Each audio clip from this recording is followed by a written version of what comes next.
fellow parent, and it was interesting and good information to listen to, but it was kind of disheartening because you guys said the studies show people are less likely to believe something if they hear it from an official science source. And so that kind of raises the question for us when we're doing this, when our ideas are competing, we're all naturally kind of smart, organized thought. We think in that way, and we tend to assume that, well, if we present the best argument, we'll win. And that's really not the case. So how do you guys think we should approach that dilemma of saying we really do need to preach or act what we preach? We need to be intelligent and thoughtful and to say things the right way, but we also need to do it in a way that's actually convincing. Hold on. I say this all the time. We have to start with very young kids. That's where you got to teach critical thinking. That's where it'll work the best. It'll last the longest. I was just telling you before about I went into physical therapy for my leg, and there's an acupuncture sign there. It's like a little pamphlet holder, and the older the therapist got, the more they believed in acupuncture. The young college students that are like interning there and learning, they were. Basically they understood what acupuncture was, but they didn't say, oh, they totally believed in it. But the older people, the older they were, the more they believed in it. And I don't know if that's definitely an anecdote coming from my life. But the bottom line is, if we teach kids critical thinking, they'll make these decisions on their own. And I actually think the high school age is kind of pushing it. It's almost too late at that point. Yeah. I have to say, this came up we were just at Skepticon last weekend, and this came up, this idea of it being too late. And I do have to say that it's just not true.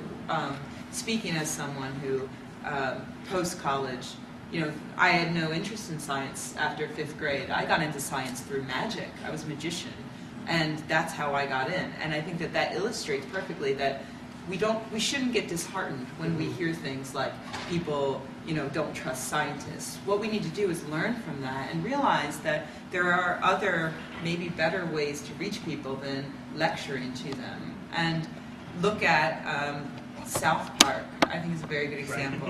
Yeah. I think more kids learn skepticism through South Park. Whether they know it or not. Yeah. Whether they know it or not, than through any other medium. And so, there are other ways to get across. That's kind of my point, though, is that, like South Park or even, Penn and Teller show bullshit, they're not the rigorous scientific, make sure every argument is completely sound and backed up by the scientific process or sound reasoning. They don't follow that script rigidly, and yet they're the ones that people seem to be identifying. Mythbusters is the show people watch.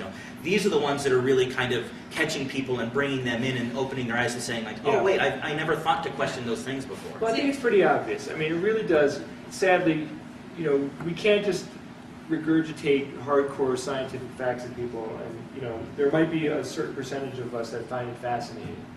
But the bottom line is, like, our show is successful because we joke around. And it's fun. Entertainment. Entertainment's part of it has to be infused in it, and I totally agree with Rebecca. Like the whole magic angle, magicians, that works so well. I still love watching magicians. I still love, applying my critical thinking. Like, how did they do it? What's going on stage? And the mystery of it and everything. Yeah. But you guys brought up some interesting points, but I want to emphasize that just because something may be influential to the majority doesn't mean that that's the only way to do it or that that's influential to everybody. In fact, some people do respond to the rigorous scholarly argument. And we have a lot of people in our group that do. Yeah, and we need to be there for them too. Some people do respond more to the entertainment or more to the emotional appeal, the anecdotal appeal. So that's why I think we need South Park and we need Penn and Teller, but we also need more rigorous sites too, backing it all up. You need to really cover from every different angle. And in addition to that idea, and I agree completely, in addition to the idea that we need all these approaches because they're hitting different targets, but also they're hitting the same person in different paths in their lives. So, a 13-year-old kid watches South Park and learns that Mormons are full of crap. Can get into the idea of skepticism that way. Right. But he's not necessarily going to be interested in South Park the rest of his life. We have to trust people to move along their own journeys and to move on from things like that and seek out this information. And that's why we just need to make sure that we're making it available for when they get there. You also have to consider who you're trying to convince. For a lot of issues that we cover, it's actually not as important that you convince the vast majority of the public you can make a huge difference in society by convincing a few people who are politicians or who are people in power or who are regulators or whatever, or who are influential. So sometimes you need to focus your efforts in that direction. Other times it is more of a popular issue where you want to shift public opinion. And those two things are obviously related, but it's, it's not always true that you need to convince a majority of people in order to have an effect. That's a good point, Stephen. You just made me think of something. Like it would, maybe something you could work on would be like an information pack that you could send to school boards to really outlining, like the issues that are going on there across the country. Well, I'll give you an example from science-based medicine, right? So I carved out one niche within the skeptical community, just promoting science-based medicine, right? So we have one organization that is really trying to influence physicians, another outlet that is really trying to educate and convince the public, and yet a third that is really aimed at regulators, at lawmakers. So we actually have different sort of arms of this one movement focusing on these various aspects and completely changing our voice and our strategy based upon who we're talking to. And I think we're learning how to do that. I think the other side is ahead of the curve on us. In terms of the people who make a lot of money promoting nonsense. First of all, they have more resources because when you're doing something that makes money, it gives you the resources to get good at and to support what you're doing.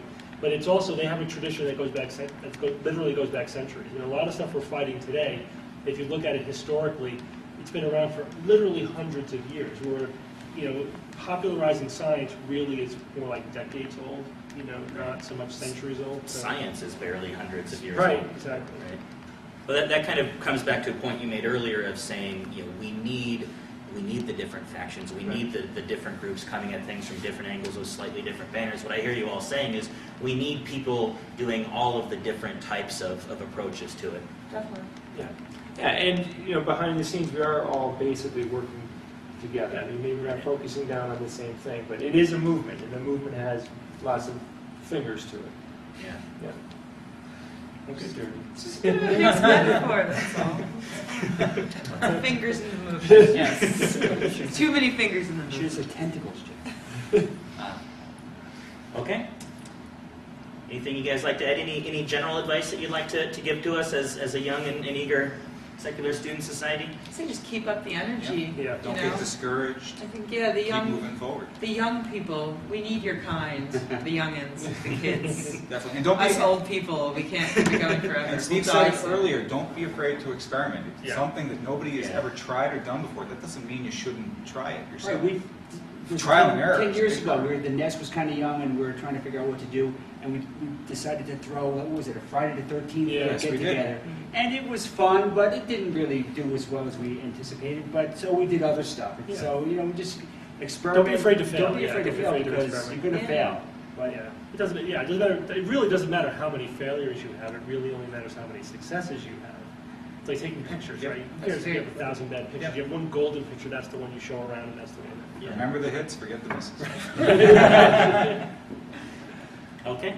Well, thank you guys very much. Your guys' podcast is fantastic. We love it. It's by far one of our favorite things in the broader movement of things that we enjoy having a good time watching and are listening to and useful. Like I said earlier, it's useful. So we appreciate your time. Thank you guys very much. Thank you. Thanks for watching. Thank you. For more information on the Skeptic's Guide to the Universe podcast, visit them online at theskepticsguide.org, and you can download their podcast for free on iTunes. For more information and upcoming Secular Student Society events, find us on Facebook or visit our website at rebelsss.org.